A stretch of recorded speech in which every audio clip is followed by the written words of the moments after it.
आज का video scrolling के ऊपर है। स्क्रॉलिंग आपको अभी इसी समय बंद कर देनी चाहिए। अब आप कहेंगे कि फिर से वही घिसा-पिटा पुराना सा डायलॉग है जो कि हम अपने घरों में अक्सर सुनते रहते हैं और अब आप जैसे लोग आकर यूट्यूब पर वीडियो बनाते हैं इसके लिए भी। तो मैं ये आपसे ये कहूँगी कि हाँ, डायलॉग घिसा-पिटा पुराना सा ज़रूर है, लेकिन जो स्क्रॉलिंग के इफ़ेक्ट होते हैं वो एक्चुअल में होते हैं, रियल में होते हैं। जब भी हम कोई शॉर्ट या रील देखते हैं जो कि हार्डली 1 से डेढ़ 2 मिनट के होते हैं, तब हम उन शॉर्ट्स को भी पूरा नहीं देखते हैं, बस स्क्रॉल करते चले जाते हैं और वीडियो की तो बात ही मत पूछो। कोई भी वीडियो हम 1 से डेढ़ मिनट से ज़्यादा देखते ही नहीं हैं। अब आप कहेंगे कि वीडियो में कुछ होना तो चाहिए, देखने के लायक, वीडियो बोर होते हैं। उनमें कुछ ऐसा होता ही नहीं है जिससे कि उसे पूरा देखा जाए। तो जब आपने वीडियो देखा ही नहीं तो आपने कैसे अंदाज़ा लगा लिया कि ये वीडियो बोर था? जैसे कि वो वीडियो नहीं हुए, कोई हांडी के चावल हो गए कि एक चावल को हमने दबा कर देख लिया कि चावल पके हैं या नहीं पके हैं।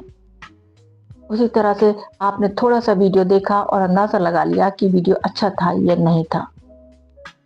कभी सोचा है आपने ये सब जो आपके साथ होता है या जो आप ये स्क्रॉल करते रहते हैं, एक चीज़ पर आप कंसंट्रेट नहीं कर पाते हैं, इसका कारण क्या है?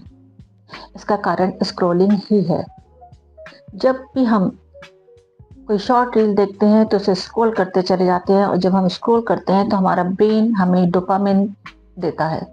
ये जो डोपामिन होता है ये हमें हैप्पी फील कराता है। तो जब तक कि हम स्क्रॉल करते रहते हैं, हम हैप्पी फील करते रहते हैं, बोर नहीं होते हैं। और जैसे ही हम स्क्रॉलिंग करना स्टॉप करते हैं, वैसे ही हम बोर फील करने लग जाते हैं।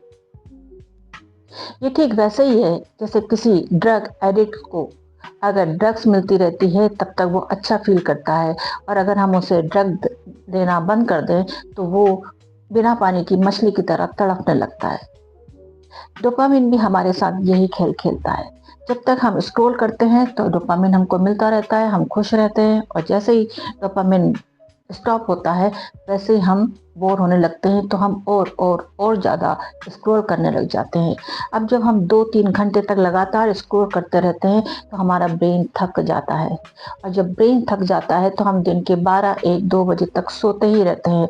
मतलब आधा दिन हमने सोने में ही निकाल दिया। अब ब्रेन क्योंकि थका हुआ है तो ना तो उसके पास लर्निंग पावर है, ना ही उसके पास कंसंट्रेशन। अब लर्निंग पावर नहीं है, कंसंट्रेशन नहीं है तो मेमोरी भी लॉस ही होती है। तो ये जो जेन-ज़ी होते हैं आजकल के, वो बोलेंगे कि इसमें परेशानी क्या है? अगर हम स्क्रॉल करते हैं तो ये परेशानी हमारे साथ तो नहीं है। हाँ, आज नहीं है, अभी नहीं है, लेकिन ये परेशानी आप ही की है और आप ही के लिए ही है। क्योंकि अगर कोई 50 या 60, 70 प्लस व्यक्ति स्क्रॉल करता है तो उसका ब्रेन इतना ज़्यादा अमाउंट में डोपामिन रिलीज़ नहीं करेगा जितना कि डोपामिन बच्चों और यंगस्टर्स का ब्रेन डोपामिन रिलीज़ करता है।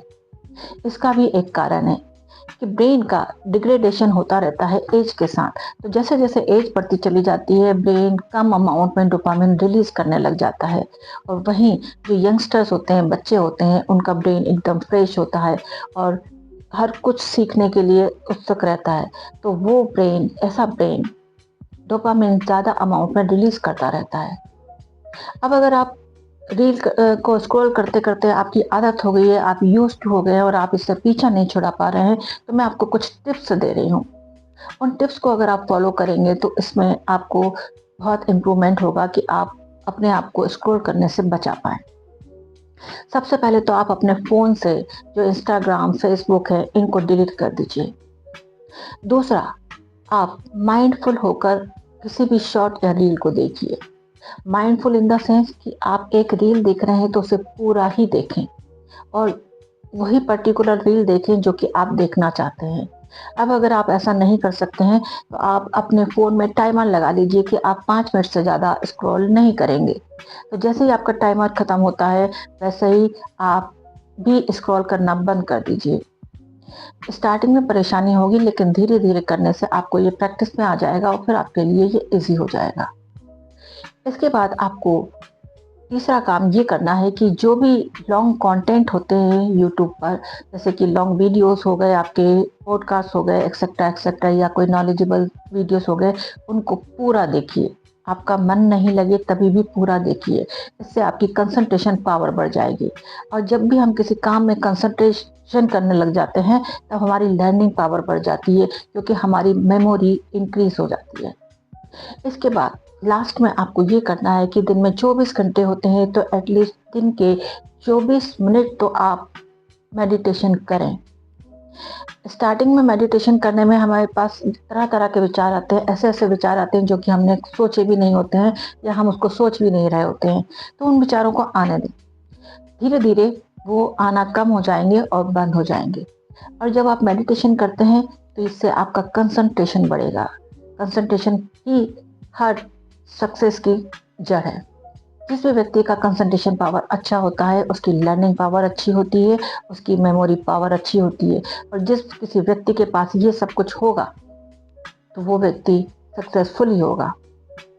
अब आप ज़रा किसी एक ऐसे व्यक्ति की कल्पना कर लीजिए जिसके पास ना तो कंसंट्रेशन है, ना ही मेमोरी पावर है, ना ही लर्निंग पावर है। अब ऐसा ब्रेन कैसे होगा? वो तो सिर्फ कंफ्यूज ब्रेन होगा। कंफ्यूज ब्रेन कभी भी कुछ प्रोड्यूस नहीं कर सकता। वो ठीक वैसे ही हो जाता है जैसे कि हम किसी रिकॉर्ड पर गाने के ऊपर गाना, गाने के ऊपर गाना, गाने के ऊपर गाना रिकॉर्ड करते जाएं, तो वो रिकॉर्ड खराब हो जाएगा और कोई भी गाना ठीक से नहीं बज पाएगा। इसी तरह से जब हम स्क्रॉल करते चले जाते हैं, तो हमारा ब्रेन भी कंफ्यूज होता है। तो कंफ्यूज ब्रेन किसी काम का नहीं होता है। इसलिए आपको स्क्रॉलिंग अभी इसी समय बंद कर देनी चाहिए, या फिर उसका टाइम फिक्स कर लेना चाहिए कि आप इस टाइम और इतनी देर के लिए स्क्रॉल करेंगे। जिंदगी जीने के लिए मिली है, स्क्रॉल करने के लिए नहीं। अवेयर रहिए, ना सिर्फ अपने बारे में बल्कि दूसरों के बारे में भी। और सबसे बड़ी बात अपने मोबाइल के बारे में कि आप उसमें क्या देख रहे हैं, क्यों देख रहे हैं, और आपको वो कितना देखना चाहिए।